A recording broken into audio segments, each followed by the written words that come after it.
When I think about what I'm passionate about, it's definitely supporting underserved students, in particular students who are at risk due to low academic performance, limited resources, social emotional instability. All of those factors are involved. In regards to my interest in the field of counseling, I look at it as a step towards growth. As a teacher in the classroom, you're looking at students more on a micro level based on the content you teach.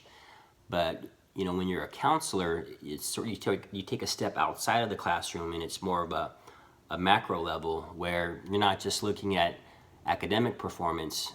You're looking at the student through more of, I guess, a holistic lens in regards to all contents.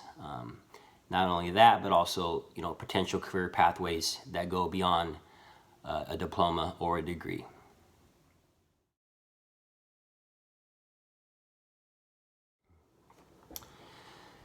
In regards to what I would like to learn through the program, I think of three things. First, I think of knowledge related to the theoretical components in counseling, specifically in education, such as principles and approaches that are relevant to today's students.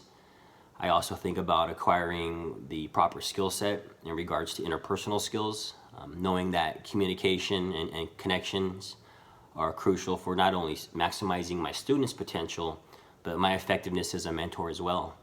And lastly, just resources, gaining a true understanding of the resources that are available, whether it be internships for recent graduates, financial aid options for those who need economic support, or even the learning centers that exist on many campuses, such as writing centers, science labs, that students can utilize for success.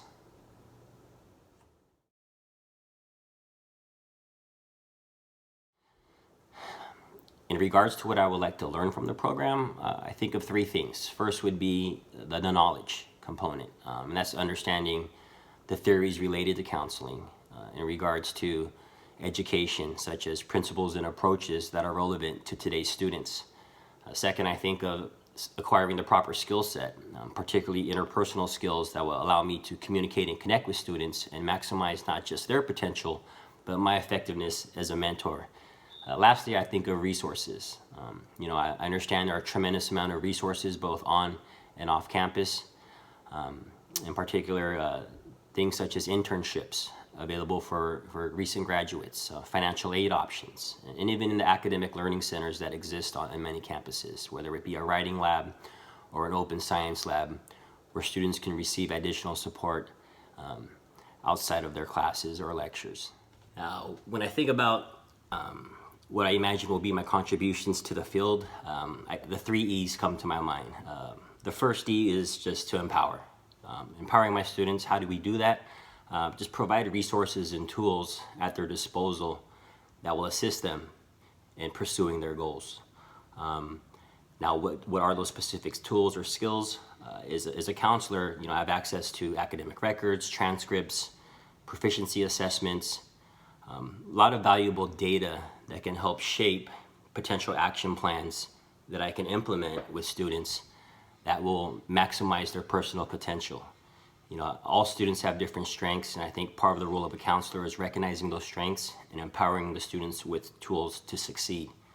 I also think about the second E, which is engagement. One of my strengths I feel as a teacher is establishing connections with my students and developing relationships. I think in doing so, I'm able to identify their particular interests. And again, in counseling, when you're able to identify a student's interests or entry points to their success, we can really cater and target specific pathways and create a roadmap towards success. I've also noticed that when you have strong student engagement, it's often highlighted by an interest in the support that's being provided, which will yield the greatest possible results.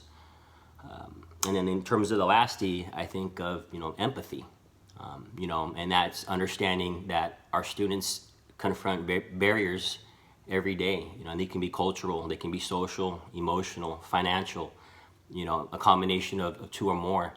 And these barriers are it's very important that we recognize these barriers in order to address them efficiently.